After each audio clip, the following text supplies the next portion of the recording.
자, 연말정산 추가 자료 입력 메뉴에 대한 기본적인 개념들은 설명을 드렸고요. 실제 연말정산을 사례를 통해서 직접 입력하면서 실제 사용하는 부분들을 하나하나 살펴보도록 하겠습니다.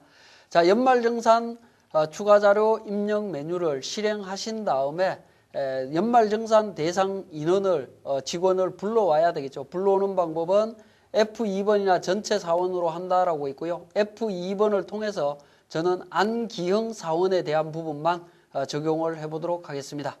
자, 자료를 불러오게 되면 기본적으로 연말정산 관련되는 급여대장상에 입력되어 있는 자료들이 반영이 되어 있을 겁니다. 하나하나 보시면 소득명세에는 급여대장상에 반영되어 있는 급여 내용이 반영이 되어 있고요. 자, 부양가족 소득공제 쪽은 부양가족에 대한 부분은 사원 등록에서 등록했던 부양가족 내역이 반영이 되어 있고요. 여기에서 이제 추가적으로 필요한 내용들을 반영을 하시면 되겠고, 사원 등록에서 등록되어 있는 부양가족 명세가 연말정산 때 좀 다르다라고 하면 사원 등록 쪽에서 수정해서 반영을 하시면 됩니다. 자, 소득명세 쪽에서 먼저 보도록 하겠습니다. 우리 사례에서 소득명세 안기현 이 직원은 다른 회사에서 또 근무를 하고 있습니다. 그래서 종근무지가 있다라는 거죠. 회사명이 삼성으로 되어 있네요. 그래서 삼성, 그다음에 사업자 등록번호 그대로 입력하시면 됩니다. 필요한 자료.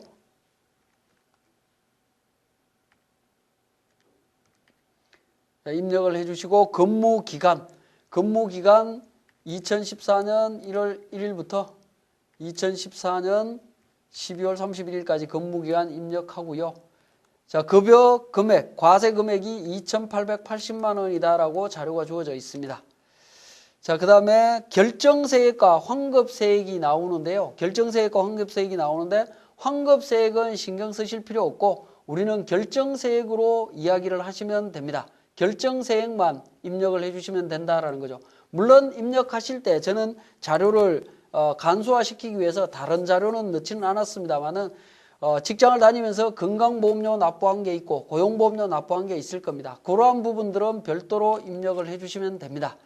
자, 기납부세액 부분에 있어서는 결정세액 98만 원만 입력을 해주시면 된다라는 겁니다.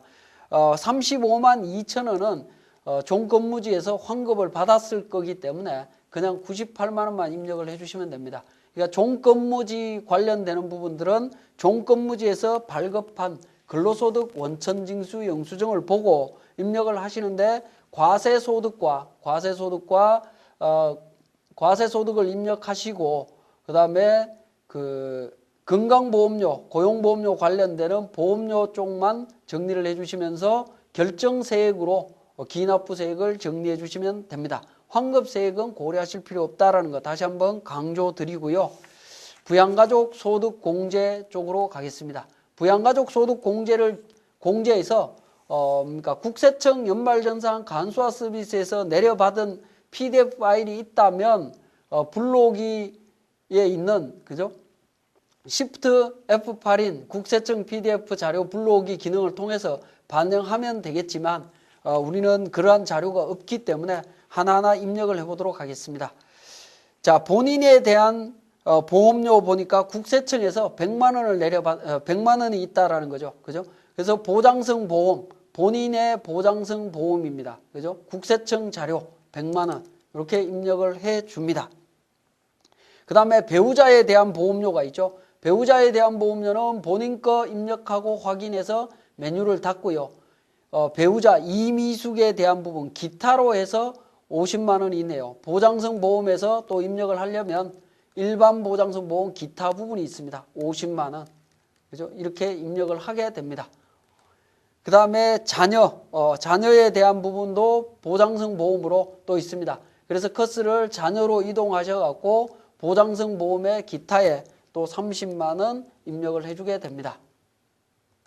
자, 그렇게 입력을 하게 되면 인별로 보험료에 대한 부분들이 자동으로 다 반영이 우리가 입력을 한 결과가 됩니다. 자, 의료비입니다. 의료비도 본인에 대한 의료비란에 100만 원 입력을 합니다. 100만 원 입력하면 구분해 보시면 전액할 거냐 일반이냐 하는 부분인데 본인이기 때문에 전액이라고 자동으로 뜹니다. 전액 공제가 되는 부분이고요. 그 다음에 배우자에 대한 의료비 기타 부분이죠. 의료비 300만 원입니다. 300만 원 기타로 들어가 있습니다. 기타로 들어가 있을 때 구분해 보시면 전액이 있고 일반이 있죠. 배우자는 일반 의료비입니다. 일반 의료비로 선택을 해주시면 되겠고요. 자녀에 대한 의료비도 기타 부분, 개인적으로 지출이 된 부분이니까 250만 원 적용해 주시면 되겠고, 자녀도 마찬가지로 일반 의료비죠.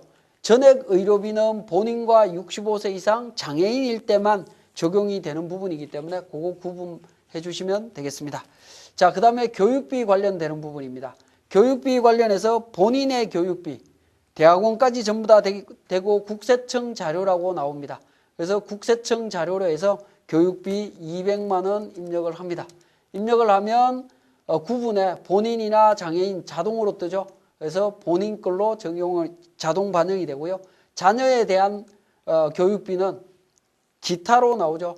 기타로 자료가 나오기 때문에 300만 원 입력하면서 구분에는 취약 전 아동이냐, 초중고등학생, 대학생이냐 이 부분을 선택하라라고 되어 있습니다.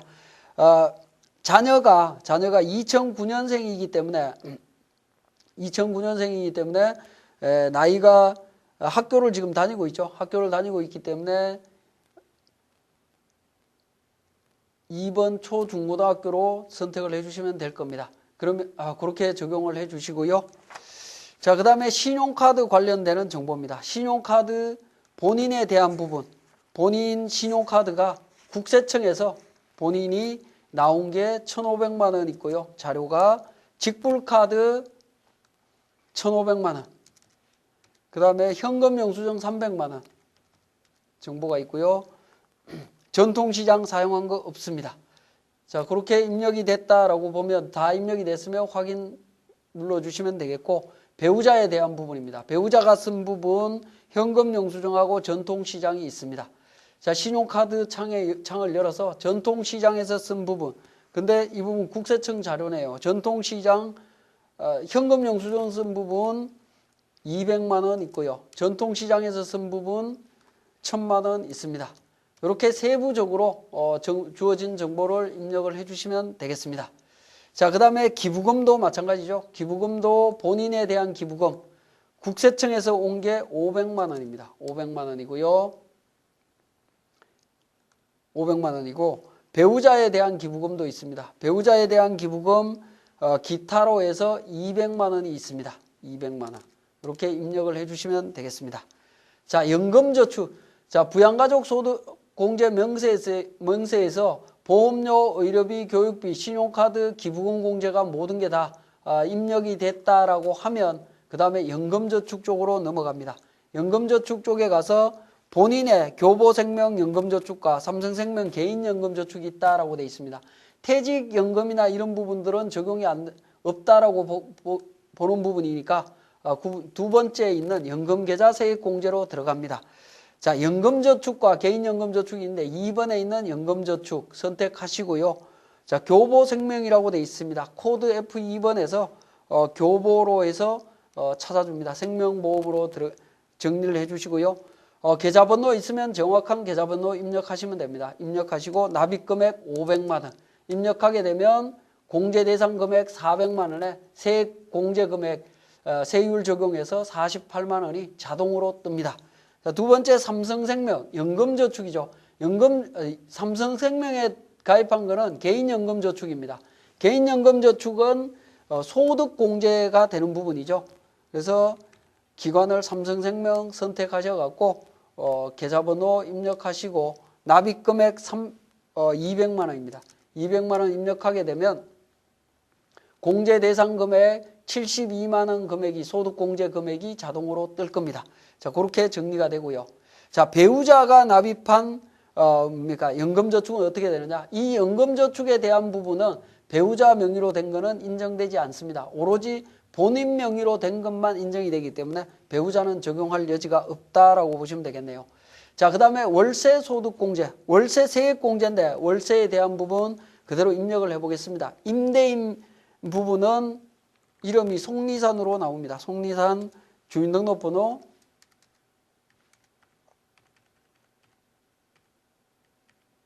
자, 주택 유형은 아파트로 나옵니다. 아파트 주택 유형 하단 부분에 보시면 1번 단독주택, 2번 다가구, 다세대 연립 아파트 나오니까 5번 아파트로 선택해 주시면 되겠고요. 계약 면적 80제곱미터.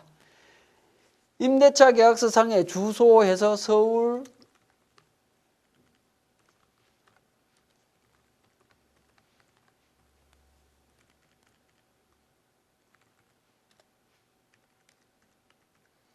자, 임대 개시 일자가 2013년 02월부터 2014년 05월 07일입니다. 연간 월세액이 500만 원 납부했다라고 나옵니다. 자, 500만 원 적용하면 월세 소득 공제를 적용한다라고 하는 부분은 월세 소득 공제 적용 세액 공제 적용받기 위해서 기본적인 요건 연간 7천만 원 이하 총급여가 되는지 확인해서 입력을 하셔야 되겠죠. 그죠? 그렇게 해서 적용을 해 주시면 되겠고요. 자, 월세 소득 공제가 있다면 세액 공제가 있다면 적용하시면 되겠고 임차 원리금 상환액 소득 공제 명세가 있다면 관련되는 부분들 정보를 이 안에서 그대로 입력을 해 주시면 되겠습니다. 자, 그 다음에 연말정산 입력입니다. 연말정산 입력에 가셔서 앞에서 앞에서 우리가 의료비, 보험료 이러한 부분들 쭉 입력했던 부분들이 의료비나 교육비 같은 경우에는 지금 빨간색으로 나타나고 있습니다. 그죠? 빨간색으로 나타나고 있고 신용카드 관련되는 부분들도 입력되어 있지만 지금 빨간색으로 정리가 되어 있다라는 겁니다. 정리가 되어 있기 때문에 이 부분에 대해서 자료갱신을 통해서 한번 정리를 해주시면 자료갱신을 통해서 정리를 한번 해주시면 반영되어 있던 자료들이 소득공제, 세액공제 쪽으로 자동으로 계산돼서 반영이 된다라는 겁니다. 반영이 되고 있습니다. 그렇게 확인을 해주시면 되겠고요.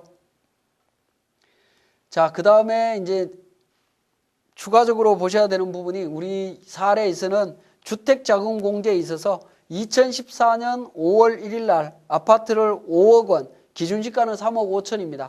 2014년도에 취득한 거는 기준시가 4억 원 이하면 주택자금 이자세액 공제 가능하죠. 그죠? 그 부분 신한은행이고 고정금리로 받았고 3억 원이고 15년 500만 원 이자를 납입했다라고 나옵니다. 2014년도에 고정금리로 받았기 때문에 고정금리로 이자 납입한 금액이 500만 원입니다. 그래서 500만 원 입력을 하시면 한도 금액이 자동으로 500 적용해서 반영이 될 겁니다. 반영이 될 거고요. 자, 기부금과 신용카드 공제금액 400만 원 전체 입력이 되어 있고요.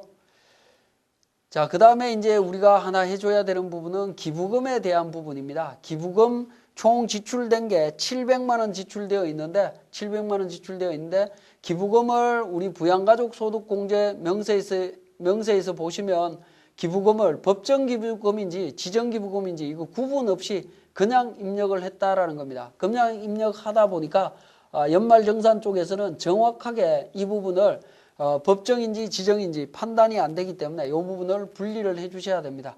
자, 법정 기부금이 500만 원이다라고 자료가 주어져 있습니다. 500만 원. 그 다음에 종교단체 기부금 200만 원 있습니다. 200만 원 입력을 하게 되면 기부금에 대한 세액공제 부분도 정확하게 반영이 되고 있습니다. 반영이 되고 있고요.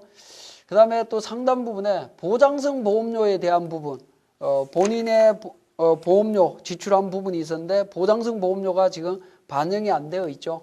국세청에서 나온 자료 100만 원하고 50만 원하고 자료가 있습니다. 자료가 있는데 180만 원이니까 총 지출된 금액 180만 원 입력을 해주시게 되면 공제 한도 금액과 전체 금액이 자동으로 반영이 돼서 연말정산이 정리가 된다라고 보시면 될 것 같습니다. 자, 그렇게 해서 입력을 하게 되고요. 만약에 정치 이 작은 기부금이 있다라고 하면 정치자금 기부금 금액을 여기에다가 입력을 해주시면 될 것 같습니다. 입력을 해주시면 세액공제와 기부금 소득공제로 세액공제로 자동으로 반영이 된다라고 보시면 되겠네요. 자, 이렇게 입력이 완료가 됐다라고 하면 연말정산 내역 조회로 가서 쭉 확인을 해보시면 총 급여 6,500만 원을 기준으로 해서 6,500만 원을 기준으로 해서 총 납부해야 될 결정세액은 52만 8천 원인데 기납부세액이 있다 보니까 77만 9,270원을 환급받게 된다라는 겁니다. 환급받도록 적용을 해주시면 될 것 같습니다. 자, 연말정산 추가자료 입력이 완료되게 되면 여기에서는 이제 변동사항이 없다면 이 상태에서 마감을 하시면 되겠습니다. 종료를 하시면 되겠고요. 자, 가장 중요한 내용들은 다 정리를 했고 연말정산 추가자료 입력을 하면서 의료비와 기부금 지출이 있었다라고 하면 의료비 지급명세서, 기부금 명세서를 작성하게 됩니다. 자, 의료비 지급명세서 작성을 한번 보도록 하겠습니다.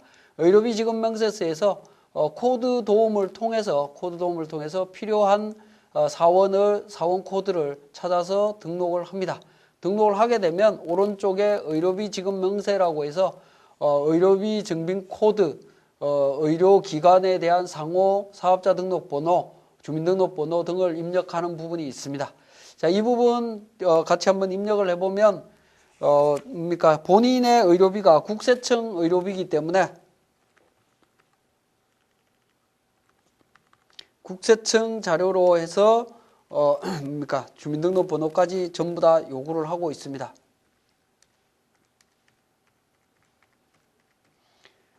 자, 본인에 해당이 되고요. 금액은 100만 원입니다. 자, 두 번째는 배우자에 대한 의료비인데 기타 영수증이라고 이야기를 했습니다. 상호, 사업자 등록번호는 임의의 숫자를 넣도록 하겠습니다. 원래 정확한 사업자 등록번호 넣으셔야 됩니다. 나중에는.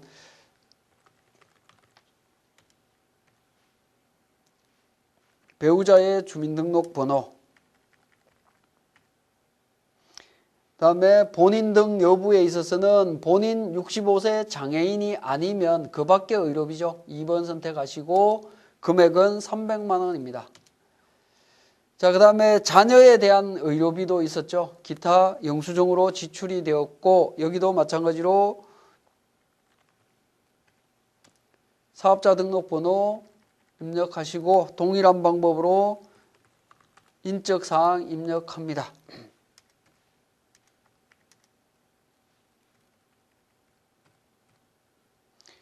자, 본인 여부에 있어서 기타죠. 기타고 금액은 200만 원이 그러니까 250만 원이 되죠. 250만 원. 그러니까 250만 원 이렇게 입력해서 의료비 지급명세서를 입력하게 되면 하단 부분에 보시면 연말정산 추가정보와의 차액이라고 해서 이 부분에 금액이 나타나지 않습니다. 이렇게 나타나지 않도록 정확하게 입력을 해주셔야 된다는 거죠. 그렇지 않고 금액이 틀리면 차액이 나타나죠. 차액이 나타나면 오류라고 보시면 될 것 같습니다. 그러니까 정확하게 입력이 될 수 있도록 해주셔야 되겠습니다. 250만 원 입력하셔서 차액이 제로가 되고 하면 마감하시면 되겠습니다. 종료하시면 되겠고요. 기부금 명세에 대한 부분도 작성을 해보겠습니다. 기부금 명세도 마찬가지로 코드 도움을 통해서 사원을 선택을 합니다. 사원을 선택하고 주민등록번호와 인적사항을 전부 다 입력을 합니다. 본인에 대한 주민등록번호,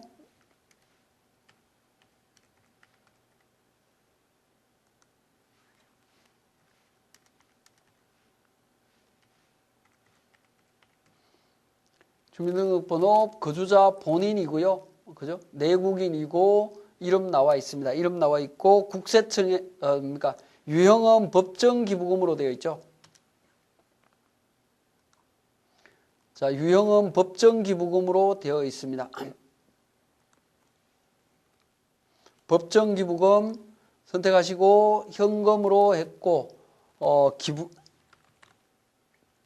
기부 사업자 등록번호 정확한 사업자 등록번호 입력을 하셔야 됩니다. 입력을 하셔야 되고 사업자 번호 입력하셔야 되고 건수 한 건, 금액은 500만 원입니다. 이렇게 입력하시면 되겠고요. 자, 배우자가 종교단체에 기부를 했죠. 그러면 다시 배우자 주민등록번호에서 기부자 인적사항을 다시 입력을 합니다.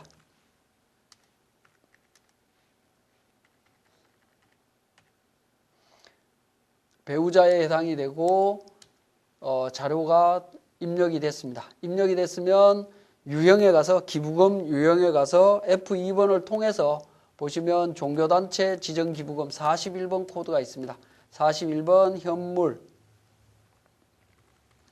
종교단체에서 사업자 등록번호 정확하게 입력을 해줍니다. 입력을 해주고 건수 1건 금액 200만 원 입력을 합니다.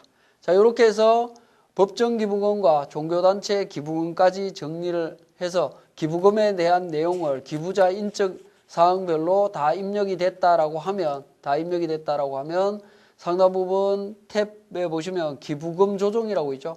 기부금 조정에 들어오게 되면 700만 원을 2월 공제하는 걸로 지금 내용이 나타나고 있습니다. 2월 공제하는 걸로 내용이 나타나고 있는데 이 부분을 기부금 공제를 어떻게 할 거냐 하는 부분이죠. 기부금 공제가 지금 적용이 되느냐 안 되느냐 하는 부분인데 근로소득 금액에서 보시면 하단 부분에 기부금별 공제 한도라고 해서 근로소득 금액을 한도로 공제를 하는데 공제 가능 금액이 500만 원이다라고 나옵니다. 그죠? 법정 기부금 500만 원 공제할 수 있고요. 종교단체 기부금까지 해서 200만 원에서 700만 원을 전부 다 공제할 수 있다라고 해서 자동으로 나오죠. 연말정산 자료 추가 입력한 부분을 통해서 이 공제 가능 금액이 이미 계산이 되어 있습니다. 그렇기 때문에 당해 연도에 공제를 한다라고 하면 500만 원을 해당 연도에 공제하겠다라고 표시를 해주시면 되겠습니다. 이렇게 표시해 주시면 되겠고 초과되는 부분은 2월 공제 금액으로 자동으로 반영이 된다라고 보시면 되겠네요. 자, 이렇게 해서 기부금 명세까지 작성이 완료가 됐습니다. 자, 이렇게 해서 연말정산이 완료되고 나면 이제 신고를 하셔야 되는데 신고는 자, 마감 작업을 거쳐서 신고를 하게 되는데요. 근로소득 원천징수 영수증을 클릭을 합니다.